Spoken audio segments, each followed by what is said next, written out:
Well, to continue this very calm and flat debate, well, to the leader of LNHA, Susan.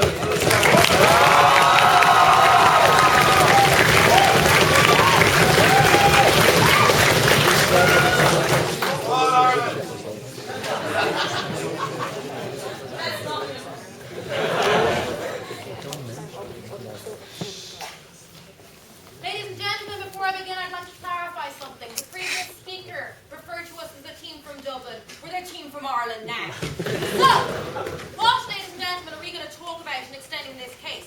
We're going to talk, first of all, ladies and gentlemen, about legitimacy as a means and not an end towards achieving goals. Secondly, ladies and gentlemen, I'm going to talk to you about the realities of war. Then I'm going to look at this idea of why not religion. And then this idea of a little bit of analysis of a time when we did this, and it worked out quite well. Before I do that, ladies and gentlemen, I want to look at three things, right? They told us, ladies and gentlemen, why don't we bomb orphanages? And I say, maybe we should. Okay? That, ladies and gentlemen, is the point.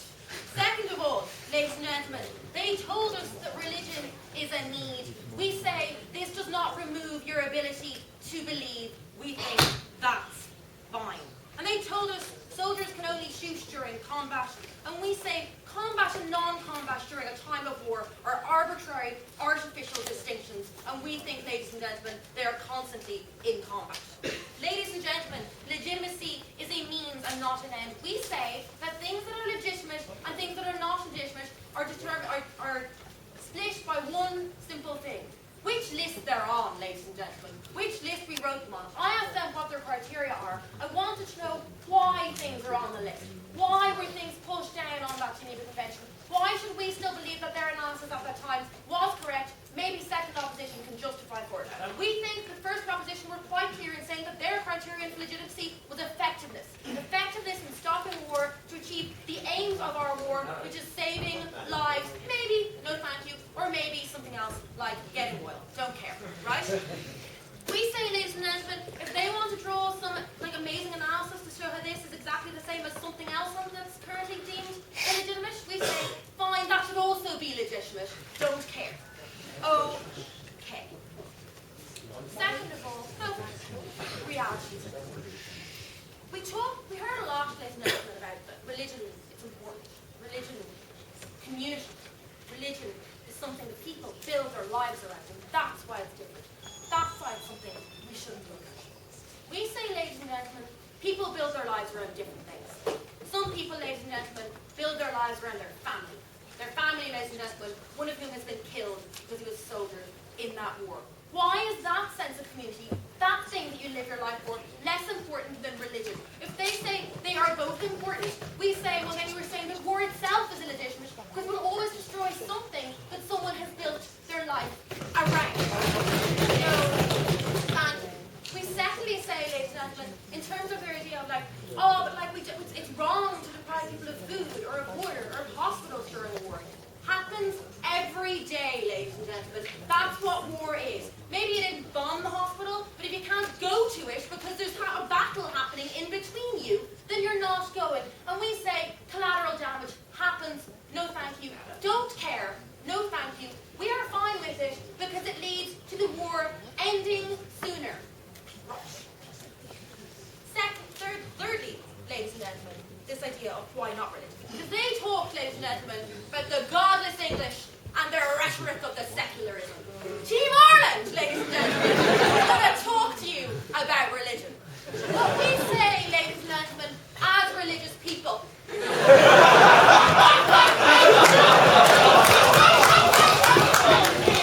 render unto Caesar that which is Caesar's, render unto God that which is God's. The state, ladies and gentlemen, is the embodiment of Caesar in this piece of rhetoric.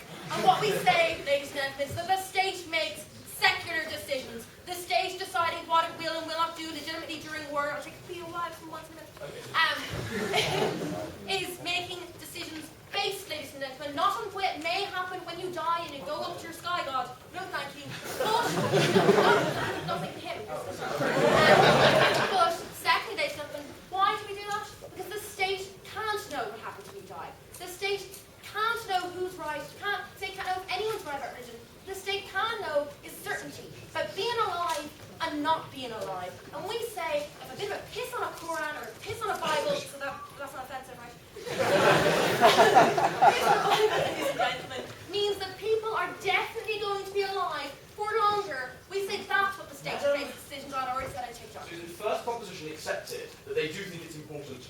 excessive violence to civilians and things like that. They do think that there are limits upon war. You seem to be implying that you think that there are no limits upon communication. I said it's important to be effective in winning your war in order to achieve the ends of your war. Generally speaking, we've taken it upon ourselves, and we currently have an acceptance of the idea that we tend to wage war in order to stop people dying. We're fine with that. That is the status quo. We're fine with that as the definition of effectiveness, which first crossed the road. Effectiveness, less war, less dead. Let's talk, ladies and gentlemen, about effectiveness.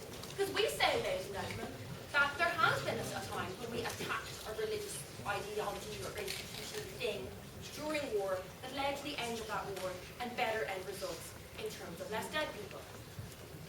Listen to this, right? During World War II, at the end of World War II, we bombed Hiroshima and Nagasaki. We bombed them with big bombs and lots of people died, right? You know, you could use that as an example of how, no thank you, a big wrong thing that leaves less dead people is good. But you know what that's also an example of?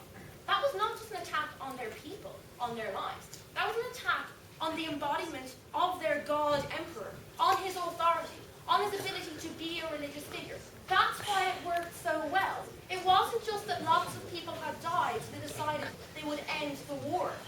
They saw, ladies and gentlemen, they saw that an attack on their religion, that in order, ladies and gentlemen, for this to have been allowed to happen, ladies and gentlemen, this was an attack on their religion, and ladies and gentlemen, they decided that they would give up.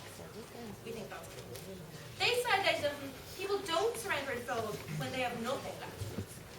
They keep fighting. We say two things. Number one, they won't lose anything if they're so afraid of losing it that they just surrender right away. Great.